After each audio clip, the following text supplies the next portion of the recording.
Breed improvement के basic 3 component हैं।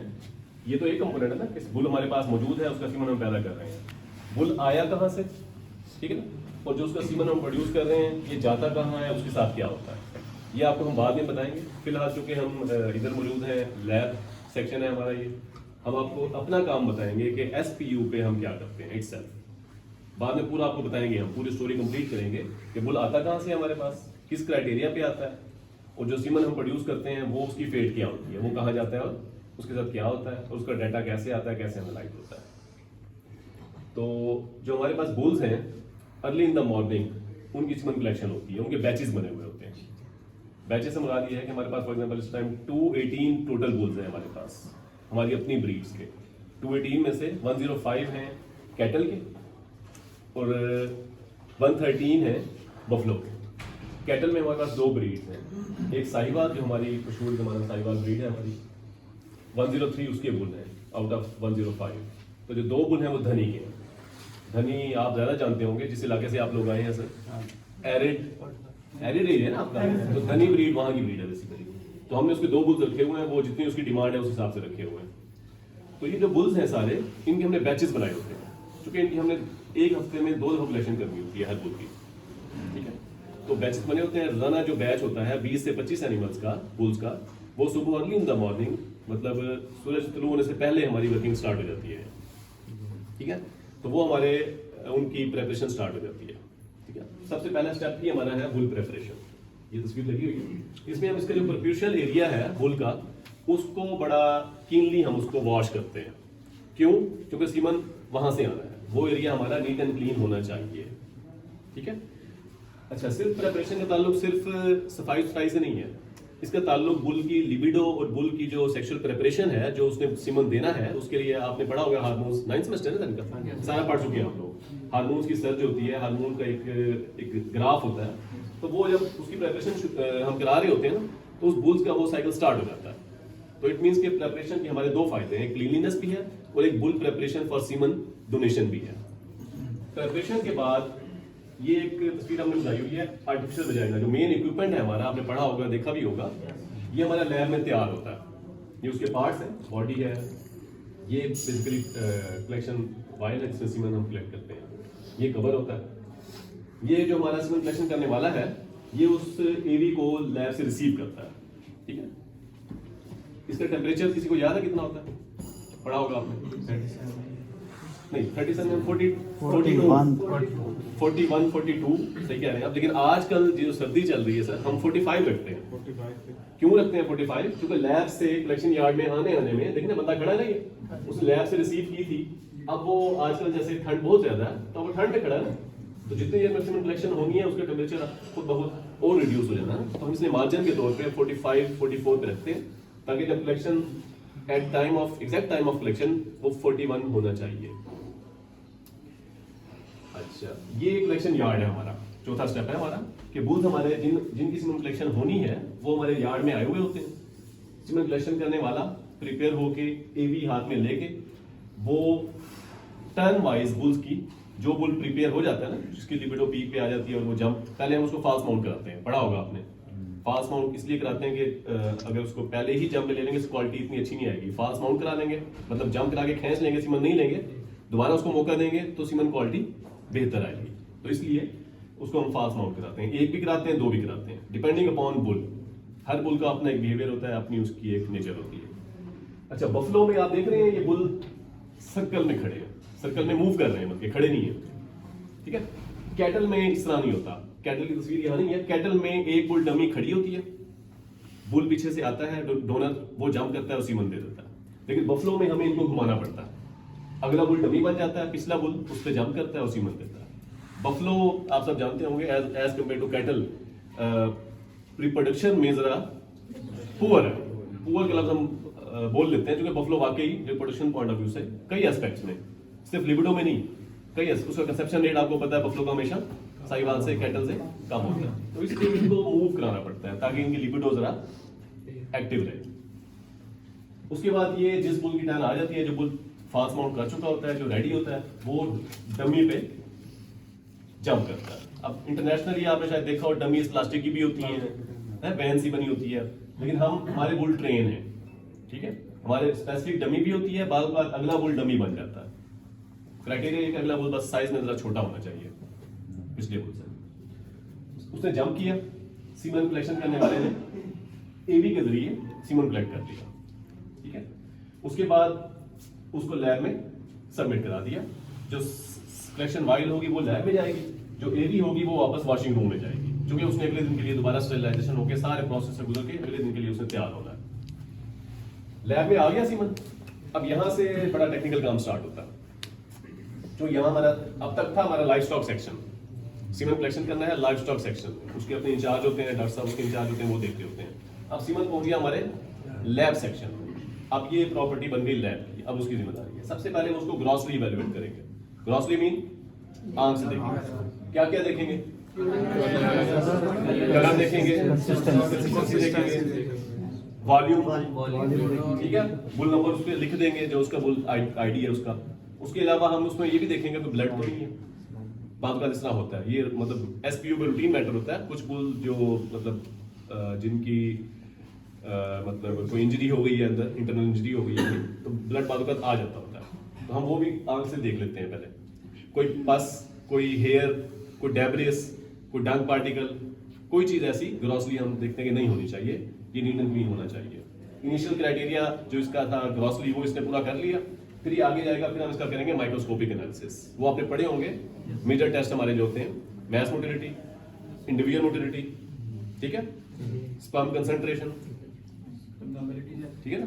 अब नॉर्मेलिटीज जब हम ज्यादा डीपली जाते हैं ना, हम जब ग्रॉसली देख रहे होते हैं स्पर्म्स को, तो हमें आइडिया हो जाता है कि इसको जरूरत ही नहीं है फर्दर मॉर्फोलॉजिकली देखने की, क्योंकि हमारा प्रोडक्शन का इदारा है ना, रिसर्च का इदारा नहीं है हमारा। हमें तो डेली बेसिस बैच की बैच प्रोड्यूस करते हैं।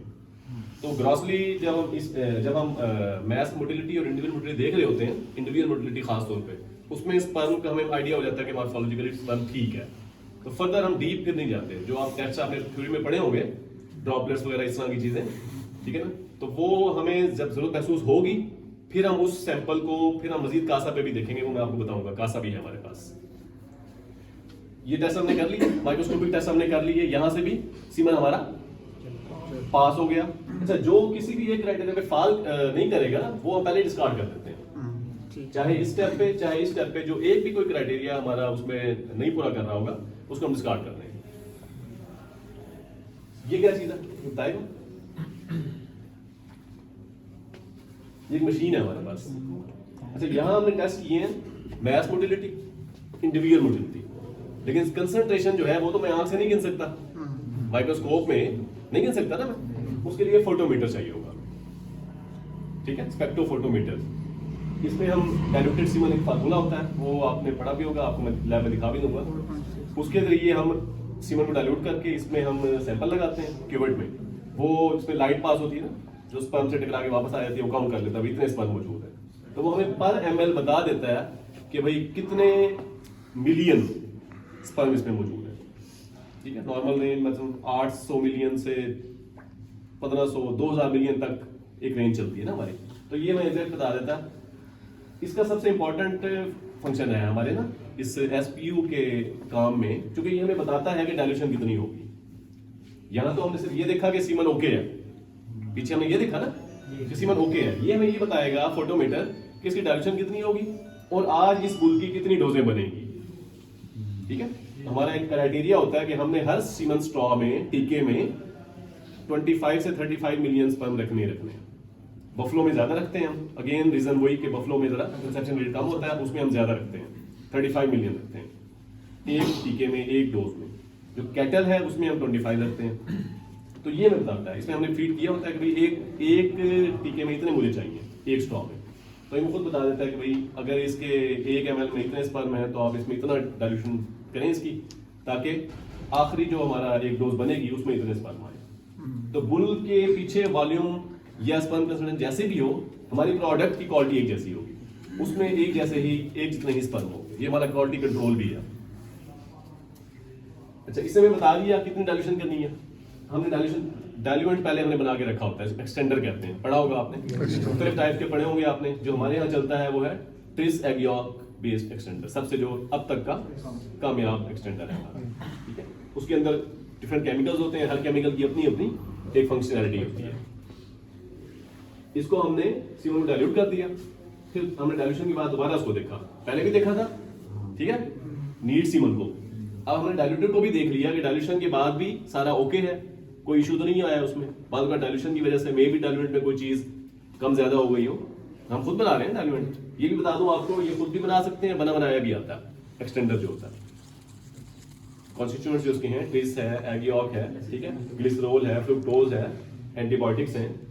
इनको आप खुद मिला के खास जो तरीका होता है प्रोटोकॉल, खुद भी बना सकते हैं जो हम बनाते हैं, बना बनाया भी आता है, इंपोर्ट कर लेते हैं। उसमें सिर्फ एगियोक और पानी डालना होता है जो इंपोर्ट करते हैं। हम दोनों यहाँ चला रहे हैं और दोनों अच्छे हैं। जो हम खुद बनाते हैं वो भी ठीक है, जो इंपोर्ट हो गया था वो भी ठीक है, तो दोनों की कंपोजिशन भी एक जैसी ही है। अच्छा, हमने इसको देख लिया, डाइल्यूशन के बाद भी स्पर्म की हेल्थ पे कोई असर नहीं पड़ा। इट मींस डाइल्यूशन डाइल्यूट हमारा ठीक था। उसके बाद हमें पता चल गया था ना कितनी डोजें बननी है इस बुल की, इसने हमें बता दिया था फोटोमीटर ने। तो उस डेली बेसिस पे हम उन स्टॉक को प्रिंट कर लेते हैं। हमारे हर स्टॉक पे उस बुल का नंबर, हमारे इदारे का नाम और डेट मौजूद होती है, ताकि उसको ट्रेस बैक भी किया जा सके। ठीक है, जेट प्रिंटर है हमारा, ये हमें स्टॉक प्रिंट कर देता है। प्रिंटिंग के बाद हम उसमें स्टॉक फिल कर, सीमन जो डाइल्यूटेड सीमन होता है वो फिल कर लेते हैं ना। वो मशीन का सेक्शन पंप होता है हमारे पास, कॉम लगी होती है, उससे हम फिल कर देते हैं। उसके बाद हम उसको इक्विलिब्रेशन टाइम देते हैं 2.5 से 3 घंटे का। पढ़ा होगा आपने इक्विलिब्रेशन टाइम। इक्विलिब्रेशन टाइम ये होता है कि स्पर्म को हमने देखे ना 37 डिग्री से स्पर्म आया था, बॉडी टेम्परेचर है 37, हमने कहां तक लेके जाना है इसको? नहीं, अल्टीमेटली कहां लेके जाना है? अचानक लेके जाएंगे, कोल्ड शॉक से स्पर्म डेथ हो जाएंगे, क्रिस्टलाइजेशन हो जाएगी, स्पर्म डेथ हो जाएंगे। हमने उसको ग्रेजुअली लेके जाना है, जो कि हमें साइंटिफिकली हमने एक ग्राफ डेवलप किया हुआ है साइंटिस्ट ने, हमने उसके तहत उसको लेके जाना है। तो पहला स्टेप तो लैब में ही शुरू हो गया था ना। लैब का टेम्परेचर हमारा स्टैंडर्ड दुनिया में पता कितना होता है? 22 to 25, ठीक है। तो लैब में पहला स्टेप तो कंप्लीट हो गया, एक स्टेप वो नीचे आ गया, स्पर्म 37 से इधर आ गए। प्रोसेसिंग हमारी हो गई, हमने उसको फिल कर लिया स्टॉर्म में। फिल करने के बाद हमने उसको 4 डिग्री पे रख दिया। ये 4 डिग्री टेम्परेचर कोल्ड कैबिनेट होती है हमारी, इस पे हम इसको देते हैं 2.5 घंटे। इसे हम कहते हैं इक्विलिब्रेशन टाइम, ताकि स्पर्म मजीद जो है ठंडे माहौल से थोड़ा सा अकस्टम्ड हो जाए, उन्हें पता हो कि हमने अब ठंडा होना है, मजीद फ्रीज होना है हमने। ये हमारा ऑटोमेटिक फ्रीजर भी है। ऑटोमेटिक फ्रीजर क्या होता है? हम फ्रीजिंग मैनुअली भी कर सकते हैं। अगला स्टेप फ्रीजिंग है ना हमारा, फिलिंग हो गई है, ठंडा भी हो गया 4 डिग्री पे स्पर्म, ठीक है। अब हम उसको फ्रीज करना है। फ्रीज करने के 2 तरीके हैं, मैनुअल भी है और ऑटोमेटिक भी है। मैनुअल क्या है? पहले आप उसको 9 मिनट्स के लिए लिक्विड नाइट्रोजन के वेपर्स पे रखें, ठीक है, ताकि एक स्टेप और वो नीचे आ जाए। उसके बाद हम उसको डाल दें, वो आप समझे फॉर इयर्स आप उसमें उसको रख सकते हैं, वो फ्रीज रहेगा और वो सही रहेगा। उसकी लिक्विड नाइट्रोजन मेंटेन रखें आप। तो फॉर मतलब हम कोई फिगर बोलते नहीं होते सर कि कितने अर्सा वो जिंदा रहता है, 100 ऑफ मतलब ईयर्स भी आप उसको रख सकते हैं, स्पर्म जिंदा रहेंगे उसमें। ऑटोमेटिक फ्रीजर में यही काम जो हम मैनुअली कर रहे थे ना, पहले वेपर्स पे फिर लिक्विड नाइट्रोजन में, वो ऑटोमेटिक फ्रीजर खुद ही अपने अंदर ही कर लेता है। हमें हाथ से अलग अलग दोनों स्टेप नहीं करने पड़ते। इसका ग्राफ सेट होता है कंप्यूटराइज सिस्टम से कि भाई इतने मिनट में इतना गिराना है टेम्परेचर, इतने मिनट में इतना गिराना है। तो वही काम मैनुअली ये हमें ऑटोमेटिकली करके देता है। फायदा इसका ये होता है कि इसमें 3000 डोजें एट अ टाइम हम फ्रीज कर देते हैं। उसमें हमें एक रैक होता है ना, रैक दिखाएंगे आपको, उसमें 100 आते हैं ना, तो मैनुअली में टाइम जरा ज्यादा लग जाता है, इसमें टाइम हमारा बच जाता है। उसके बाद फ्रीज हो गया, लिक्विड नाइट्रोजन में डाल दिया। फ्रीज के बाद हम उसको सॉर्टिंग और पैकिंग करते हैं। क्यों करते हैं?